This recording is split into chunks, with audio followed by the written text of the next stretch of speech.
Hi, folks. Welcome to Crisco's Corner. Unfiltered commentary. And not your truth, the real truth. Please like, share, and subscribe. And as always, thank you for your support.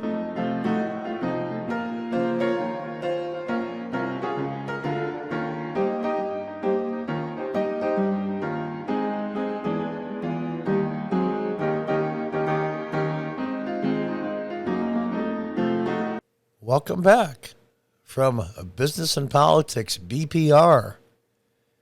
The stench of regret. Now, this is commentary, obviously, and this is a very conservative site, so take it for what it is. It doesn't mean what it's saying isn't true. The stench of regret. Rasmussen poll finds most wouldn't re-elect Biden. Now, before I begin with this, let me appeal to not the progressive and leftist wing nuts. You're too far gone. You can't be reached. You're a waste of time. The Biden voters out there that are decent people, that thought they were doing the right thing, that unfortunately use their emotions more than they should have instead of their common sense, and may have not liked both the choices, you Biden voters, the normal Biden voters out there. But as Barack Obama said, elections have consequences. And folks, we are only 6 months into this presidency. 6 months. And look what's happened so far. Not even talking about the printing of money till it becomes worthless. Everybody's retirement 401k will be 30-40% less in the next 5 years than it's worth now. Even if you manage to invest it and get 15% back return, you'll be lucky to break even. That's how bad it is. Not even counting the debacle in Afghanistan. And don't blame Trump for the withdrawal problem. That's just, you can't defend that. I know it's hard. I know it's difficult for people to admit they were wrong. I get it. Donald Trump is a very polarizing person. And I'm a Trump fan. Still am. Make that clear. But he's very, very polarizing. You have to put that on the side. You have to take the personality away from the policies. And what did Joe Biden campaign on? What did he campaign on? All that I could figure out was the countries are out. Most white people in the United States are racist. This is systematically racist. Racism, racism, racism. Misogyny, misogyny, misogyny. Trump sucks. Trump sucks. Trump sucks. Trump's a traitor. Look, we impeached him. We hate Trump, hate Trump, hate Trump, hate Trump. That was his entire campaign. The American people want more than that, and they deserve more than that. We're the largest economy in the world. We also are the most resilient country in the world. And we prove that over and over and over. So I know we can do it again. Look in the mirror and say, I effed up. It's hard to admit you made a huge mistake. But this time, you just have to do it because it's so incredibly obvious. So let's read on. With the full scope of the debacle in Afghanistan still unfolding, a new poll from Rasmussen report suggests that buyer's remorse has set in for at least some portion of the U.S. electorate.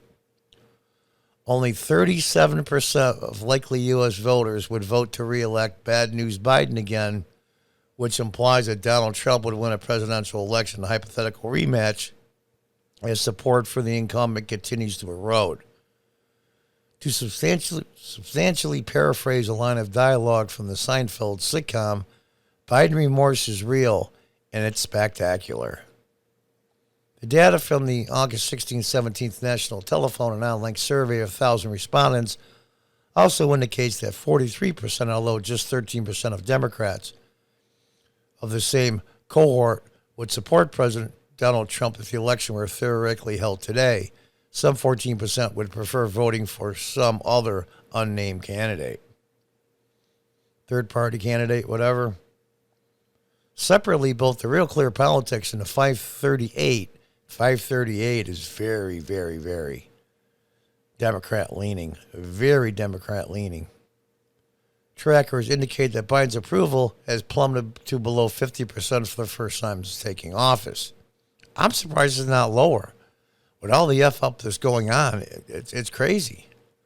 According to RCP, however, about only 37% of Americans think the country is currently going in the proper direction based on an aggregate of 6 polls, including Rasmussen. Up until a few days ago, the Biden agenda was getting a free pass in the corporate media. And I finally figured out CNN has finally turned on Biden. And it finally dawned on me what it was. It's not that they hated Donald Trump, which they did, but not for the reasons you think. Donald Trump hated war. Donald Trump hated war and wanted to stop the war in Afghanistan and pull the troops out. I mean, they were much kinder to other war hawk presidents, including Bush, even though they ragged him, but not nearly as badly as Trump. It was a combination of his personality, plus he's not a war hawk. Now even CNN is turning because he's anti-war, or he's been painted into a corner to be anti-war. I don't think he really is, but now he doesn't have a choice. I like this guy with a palm on his forehead. Additional findings from Rasmussen as compiled by the National Pulse. Moderate voters' support for Biden has plummeted 13 points while Trump has gained. Might be only 1 or 2, but at least he's gained. 11% of 18 to 39-year-olds regret their 2020 vote. And that's pretty hardcore. 18 to 39 is really, really high Democrat. I mean, real high. And real red. So that's 11%. It's a lot bigger than it looks. 14% of black Americans regret their vote in 2020. I don't think there's any black males, and the number went up, actually, that voted for a Republican, this time Trump. I don't think they have any regrets. That 14% has to come from the Dem side. 9% of Democrats regret their vote. 12% of moderates regret their vote. I thought that would be a little higher. Let's read on. What the scoffing anti-Trump liberal Twitterverse doesn't seem to grasp is that in a very close election as 2020 was, remember, if you use the swing states Trump barely lost by, he only lost by 42,000 odd votes. That's true. Those downward trending Rasmussen numbers, albeit in the low double digits, collectively would be nearly decisive for the GOP. The same survey indicated that 95% of Republicans have no regrets about voting for Trump. 95%. That is really, really high. Because there's a lot of old school Republicans in there. And they don't regret voting for Trump. It's likely not just the highly dangerous ineptitude of the Afghan theater that has caused a hashtag Biden remorse to trend in the last few days. Here's Donald Trump Jr. The Taliban are now in possession of more Black Hawk helicopters than approximately 166 other nations around the globe. Isn't that great? Basically, Biden has gifted Taliban $20 billion worth of the most dangerous military hardware in the world. You think the Iranians wouldn't be interested in that? You betcha. How's all that foreign policy experience that Joe brought to the table working out? The illegal immigration crisis at the U.S. southern border, the out-of-control federal spending, COVID-related mandates or quasi-mandates, surging crime, gas price increases, critical race theory, indoctrination, other factors are playing into the voter dissatisfaction with Biden and the Democrats. This discontent presumably will likely increase as the 2022 midterm elections draw closer. Somebody had on Twitter here a downgrade. We went from left to right. We went from Trump to Biden. We went to Melania to Mrs. Biden. And so on and so on. And there's Kaylee and Jen Psaki, Donald Trump Jr. and Hunter Biden. And then the secretary, I believe it's HHS, to the trans woman that we have now. Melania, what a class act she was. Ivanka, it's just no comparison. There really isn't. And that's the trade-off that everybody made. I thought that was kind of funny, actually. Unbelievable. A separate Rasmussen poll taken earlier this month reaffirmed that despite the mythology from the left, Americans overwhelmingly support the idea of showing government-issued photo identification as a condition of casting a ballot in an election. I've seen surveys go from 60-odd% to high 70-odd% of just African Americans agree with ID. And all that screaming about it's racist, it's racist, it's racist, it's racist, it's racist is nonsense, because Bill de Blasio, the biggest progressive leftist there is now making it mandatory for you to go to a simple restaurant to eat dinner to show photo ID and proof of your vaccination. But somehow that's not racist. Don't you remember? They all thought it was just black people are just too stupid and too ignorant and too unknowledgeable to know how to get ID. And they don't have access to the internet. And, you know, they need somebody to tie their shoes for them. It's so patronizing, it's ridiculous. And blacks are catching on, slower than I would like, to we'll call it the racism of low expectations. Black people are just as smart as everybody else, folks. Some are smarter. It's always been that way. You can get ID if you want to. Not a problem. New survey decimates the less voter suppression arguments against voting. Let's see what it says. New survey decimates the less voter suppression arguments. Let's just look at this real quick. The results were nearly identical, for example, to a poll taken by the same organization in March that has revealed 60% of Democrats favor ID. That's Democrats favor ID requirements. Some other polling firms have found strong support for voter ID. Yeah. Election integrity. 74% of voters support photo ID requirement. 74%. When the hell has 74% of Americans agreed on anything? You idiots. Twitter users are reacting to the new Rasmussen Biden-Trump poll. Here was a sampling warning for language from those outside the diehard Democrat echo chamber.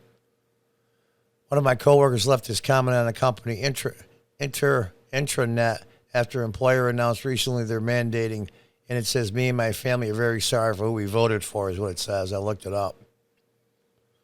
I have a few regretful Biden voters in my family. Good for you, low-key. The majority of Democrats who voted for Biden would never admit they made a huge mistake. That's true. Those numbers would be way higher if dead people and made-up fake votes could regret as well. Yeah, where's my ice cream? Awesome. Only Twitter lefties are defending Biden administration. The rest of America knows the country made a mistake.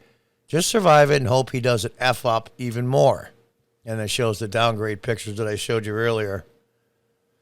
Unbelievable. I've spoken with many who now have Biden remorse. Remember, there was Trump derangement syndrome, and now, and really in full force, is Trump withdrawal syndrome.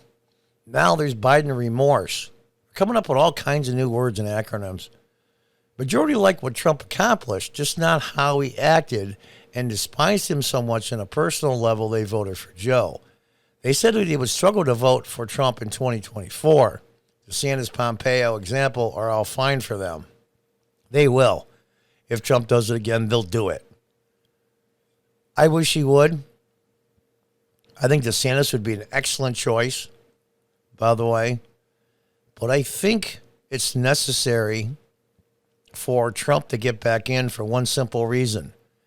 He can save the Republican Party. They're a bunch of lightweights, uniparty, neocon morons that have no balls and no spine. It's really sad that most of the Republicans, the new Republicans in Congress today, are women, and they have more balls than the men do. It's sad. The Democrat Party is now in ashes. It'll come back someday, hopefully stronger and better. The Republicans are going down too, but I think Trump can turn them around. He's brought in more people into the Republican Party than any Republican president in my lifetime, maybe except Ronald Reagan, but it's close. Pretty sure almost anyone would win against Biden after the last 7 months. And that's amazing, folks. That's amazing. Now, granted, we are in a 6 months into a 4-year term. 6 months.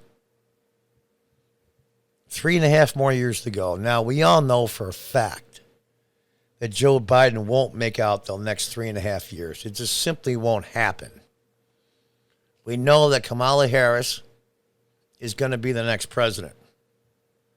What did the one guy say? He takes solace in the fact that the first female president of the United States was unelected. I can just see it now when Joe Biden steps down either through the 21st Amendment or he resigns due to consulting with my physicians and my family and personal friends, and for the sake of the country and the problems we're having and the difficulties, I think a younger person as president would best serve the country's needs. Therefore, I'm stepping down, blah, blah, blah, blah, blah. You get it. I probably almost word for word. So Kamala Harris will be the president. The fun part's going to be who they put up for vice president that the Senate has to okay. Oh, my God. I'd pay money for tickets to go to that, to see that in person. But unfortunately, I'm going to see it on TV. Oh, there'll be a crowd, but there's no way you can get in. And then they're going to, in the next few weeks after that or months, they're going to pick a vice presidential nominee. My God, I wish Vegas would do some betting lines on some people. Somebody's going to make a lot of money. But we'll have to see. I digress. Is Biden over with yet? Are the Democrats done? No. They are ferocious. And their core and their base is relentless. Relentless. The Republicans have to stop winning elections because the Democrats suck so badly. They have to bring something to the table besides we're not the Democrats. And Trump did that. Whether you like what he came with or not, you can't deny that fact. Republicans, wake up. Wake up. You have to stand for something besides we're not batshit crazy Democrats. People aren't falling for it anymore. Winning elections by default is basically what Biden did. Look at the mess it is. Come out with a message the American people are looking for. The same policies that Trump had when the economy was soaring. If it wasn't for COVID, we would be on the moon. Amazing what was going on. Energy independence, the economy, the unemployment rate for all across all socioeconomic classes was low, low, low. Gas prices, energy independence. We were the biggest exporter of gas and oil in the world, and that includes Saudi Arabia. Exporter. And we had enough for ourselves as well. Do you have any idea how much cash that was bringing it back to the United States? Billions and billions. All gone. Biden was begging OPEC in Saudi Arabia to start pumping more oil to keep the price down. What do you think, they're going to do it? What are you, stupid? They're not stupid people. For all intents and purposes, Donald Trump took OPEC and ripped it into pieces. It was dead. It's amazing to me. I know you normal Biden voters out there can't admit you were wrong. I'm sorry. And you wish you would admit you're wrong if it was somebody that was a little better personality-wise than Trump. But those are the cards we were dealt. And the hand was very simple to read. And you used your emotions. Please don't do it again. We have 3.5 more years. I hope two things don't happen. One, that many, many more tragedies befall this country and crises. And two is the people that regret voting for Joe Biden, don't forget. Don't forget next year in the midterms, and don't forget in 2024 when they vote for president. They're counting on you forgetting. They are counting on short memories and distractions. Do not let them do that. We'll see what the future holds. If President Trump was smart, sometimes doing nothing. What's the old Napoleon saying? Never interrupt your enemy when they're making a mistake. President Trump, take a deep breath. You got this. All the cards are falling your way. Just wait it out and let them self-destruct. And when the moment is right, announce you're going to run or have DeSantis run. And the Republican Party will sweep the field after the midterm pickups next year. They will have it all. And then a real agenda. Not the one that the neocon Republicans talked you into, President Trump. Fire all their asses in the White House. And the ones you can't fire, make them so they're basically just sitting around a desk. Bring in your own people. Do what your gut tells you. Your instincts have always been right. They won't fail you this time. All the cards are falling your way. Please, please don't F it up. Don't F it up, President Trump, or don't F it up to the Republicans now in the Senate and the House. I'm begging you for the country that I love and for my kids' futures and my granddaughter and any other grandkids that may be coming in the future, for all of their futures, please don't let us down. And until the next time, goodbye and good luck.